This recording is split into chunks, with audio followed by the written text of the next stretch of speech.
Thank you very much. Thanks for having me, I guess, is the first thing to say. It's an absolute pleasure to come and talk to you about our active travel social prescribing pilots. A small caveat, I guess, before we start. For the last 12 months, I've been on secondment to the active travel team at the Department for Transport as a project advisor. I've been taking the lead on our active travel social prescribing pilots and the feasibility studies that we've delivered to get to the point that we're at today. So I'll talk you through that. But I guess a bit of background and why it was the secondment. So previously I've worked in the sport and physical activity sector all of my career, starting in an active partnership, working in two large national governing bodies, and most recently at Cycling UK, the national cycling charity. I was head of behaviour change for England at Cycling UK for the last few years until my secondment, and I've recently started back in a brand new role as Deputy Director for our National E-Cycles project. So to start at the end, I guess. Really happy to talk about active travel social prescribing over our delightful lunch hour, but also e-cycles and the impact that we can have in a new and exciting sort of sphere across active travel more generally. So today I'm going to take you through just a bit of an update, an overview of our active travel social prescribing pilots. I'm going to take you through sort of where they came from and how we've got to where we're at today, and a little chat about monitoring and evaluation, because we've heard some amazing sort of insights and impact and data and the importance of that. And I think as we continue to build the case for social prescribing and for active travel and physical activity, the data that we can provide and the stories we can tell are going to be really meaningful in that. It's worth noting, and one of the conversations at the very beginning was not talking about theory, talking about practice. These aren't at delivery stage yet, so we are going to talk through a little bit of the theory of what we're hoping to achieve rather than what we have achieved. Everything has to start somewhere, and we're hopefully at the start of a really exciting journey of a 3-year pilot where we can really learn something quite exciting about how active travel can really embed itself into social prescribing systems. So where it all came from, whenever I do any presentations in the active travel world and we talk about walking and cycling, everybody obviously knows gear change off by heart. It is the most important strategy. It is transforming walking and cycling and creating an environment for everybody to feel safe and confident to choose to travel actively in their local area. So this plan is the vision for walking and cycling, and we have a Prime Minister who is really keen on cycling and walking and active travel, and that has been really beneficial for us in the department. So there were 4 key things that they really wanted to make a reality, 4 key themes within gear change. So it was better streets for cycling and people, so that's the infrastructure element. Cycling and walking at the heart of decision making. So when we talk about systems and we talk about how everything fits together, you've heard lots of it today. There's been a huge amount about active travel in the presentations we've heard so far, which is really encouraging. Empowering and encouraging local authorities. We've heard presentations from local authorities partnering with charities and everybody working together, which is really crucial. And then we had Ed talking about enabling, and so enabling people to cycle and protecting them when they do. So within this plan, the social prescribing pilots were mentioned. It was a couple of sentences, but you can pull out the text, so it's a commitment, so it has to happen, which is really positive. And within that commitment, we talked about prescribing cycling. And as I took on the project and we talked about how we could do that, actually, let's broaden it. It's not just about cycling, it's about walking and cycling. It's also about accessibility and cycles as a mobility aid, and we'll come on to that a little bit as well. We wanted to look at the referral routes. It's not just about GP prescribing, and we had that mentioned just now, that there are much broader referral routes that an individual could access social prescribing, and so how can we find the ways that work best for people in their community? And then the tricky bit, but the bit that's really quite exciting, is how we can link infrastructure with behaviour change interventions. We heard earlier that you can build infrastructure, but you have to support people with long-term and sustained behaviour change for them to really make a difference and to feel safe and confident. And that, I guess, comes back to all these wonderful links across presentations, isn't it? Excellent. With William's point earlier about the research demonstrating that women feel less safe and not confident to walk and cycle in their local area. So actually, how can everything fit together and we can really create meaningful change? So we broadened out the project, and then we embarked on some feasibility studies. So at its heart, this is a behaviour change project. The department is aiming to fund authorities to deliver walking and cycling interventions in areas of high need to support long-term behaviour change to active travel. So throughout the feasibility study process, we've really encouraged authorities to work in partnership between health, active travel, transport, physical activity. So this is the system, not the silo, encouraging everybody to work together to create meaningful relationships to design a project that has long-term impact. So we've asked authorities to identify the most appropriate areas for these pilots to be delivered. So that might be based on health inequality, it might be low physical activity, levels of deprivation, but also linking to where infrastructure projects are planned or have been delivered to support a move to active travel. We want to test infrastructure and behaviour change working together. The 3-year funding is a really important aspect of this pilot, and I've been banging on about it for the last 12 months. If we really want to see meaningful change, a 12-month pilot is not going to achieve that. For those that are inactive, for those that are the least confident, we really need to provide opportunities for people to build their confidence and their capability and their motivation to then want to choose to make long-term change in their behaviours. And that's a reason why this is a 3-year funding commitment rather than a 1-year pilot. And so a really important factor in the development of this project is cross-government working. We will all be really familiar with the millions of acronyms that we have to get our heads around working in sport and physical activity and health and government.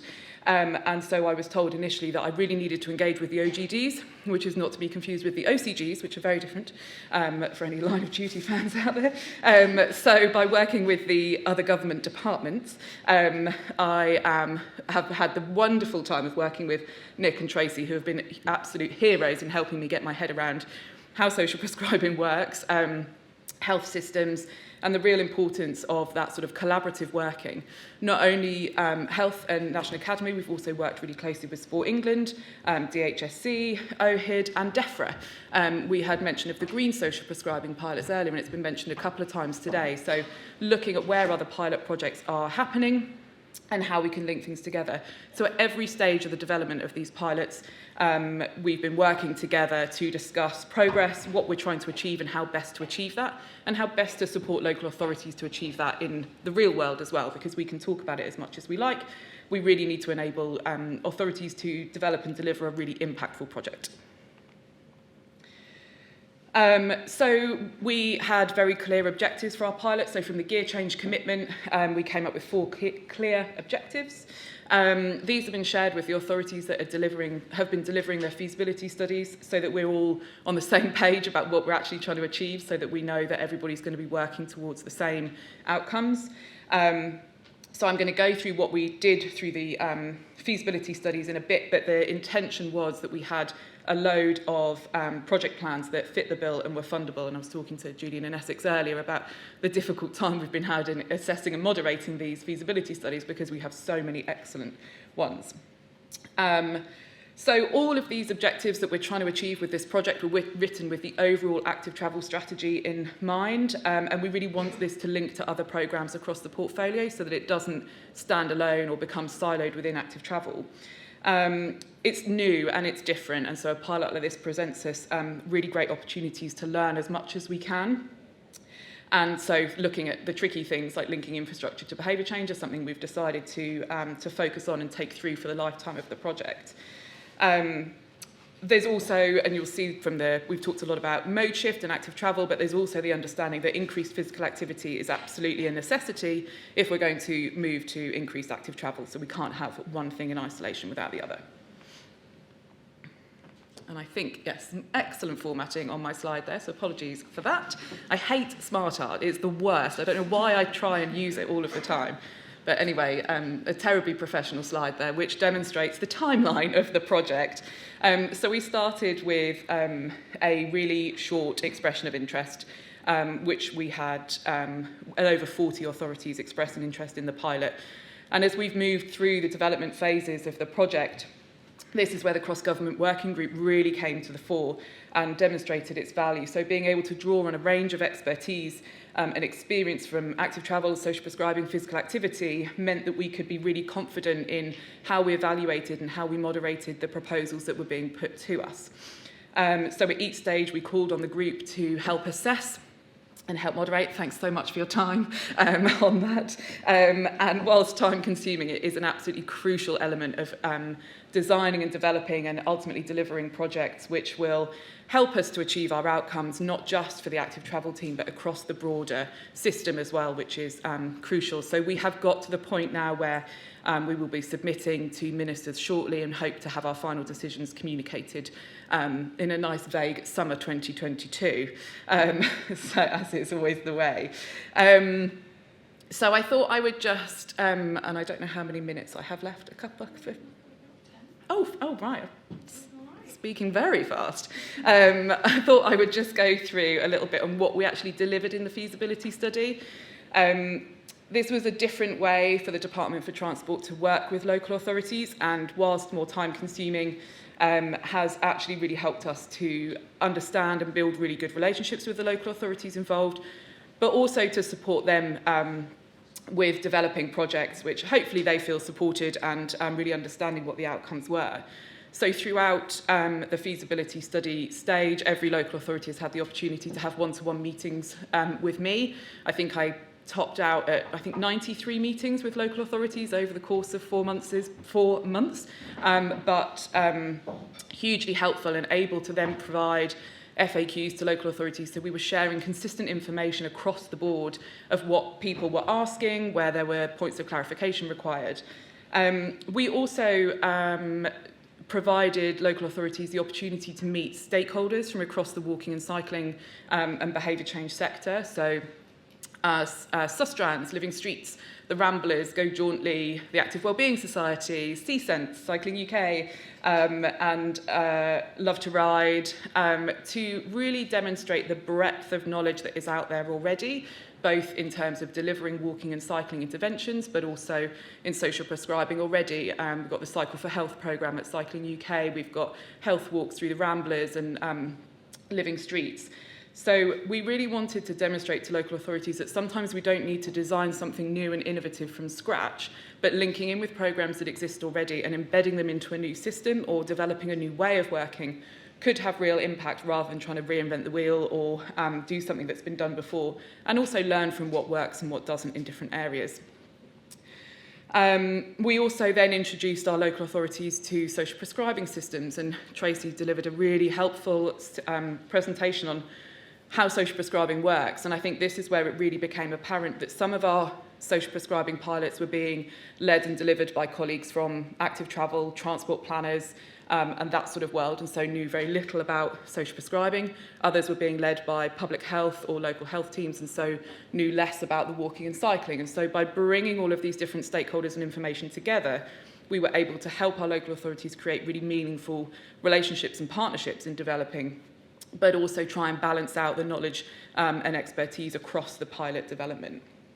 And we've really reaped the benefit from this, and I think that the feasibility studies that we received were of an excellent quality with some really exciting and innovative projects which we hope to be able to take forward. So really lots of people looking at data and digital and tech and how we can use that to help change people's behaviour, looking at a much longer term approach, and so taking people on a journey really from complete physical activity through to how we might influence long-term behaviour change to choosing active travel modes. We've talked about loan bikes, we've talked about free bikes, we've talked about personal travel planning, all of these different interventions working together in a new way to support people to make long-term change in their local community. And so, as with any pilot, monitoring and evaluation is absolutely crucial, and we've really tried to make this a focus of how we've developed these pilots from the very beginning.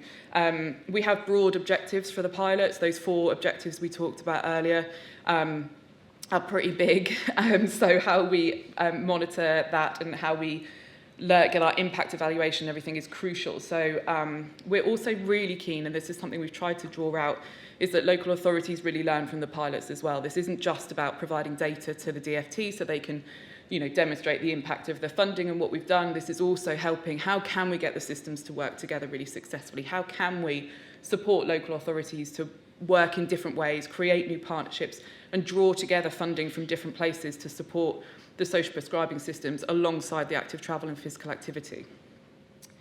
And something that we haven't really talked about, but is a really important point for us at the department, is the cycles as a mobility aid. There's a real challenge around people with disabilities choosing to cycle rather than use a scooter, or not be able to get around, or have real access issues in their local town or area.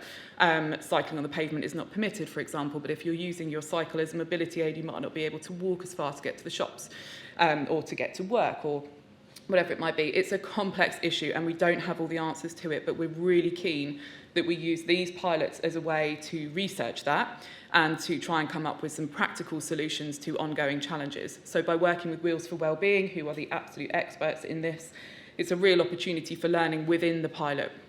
And so wherever we go in the delivery of these pilots, we know that we're going to be wanting to have a focus on mobility aids and how we can make some real change and provide some really great opportunities across cycling, rather than just the traditional sort of two-wheel cycle, whether it's adapted, whether it's inclusive, whether it's accessibility. And so that is all I wanted to talk about. As I said, the department are working through my recommendations and my submissions. We will be presented to ministers in due course for any information on what we've done, how we've got there, and as I said about e-cycles and Cycling UK, please do come and find me. And if you would like to know more specifically about next steps in the feasibility study, then my colleague Kevin Golding-Williams is the absolute oracle on all things active travel and the DFT, and so will be a great contact. But that is it for now. Thank you very much.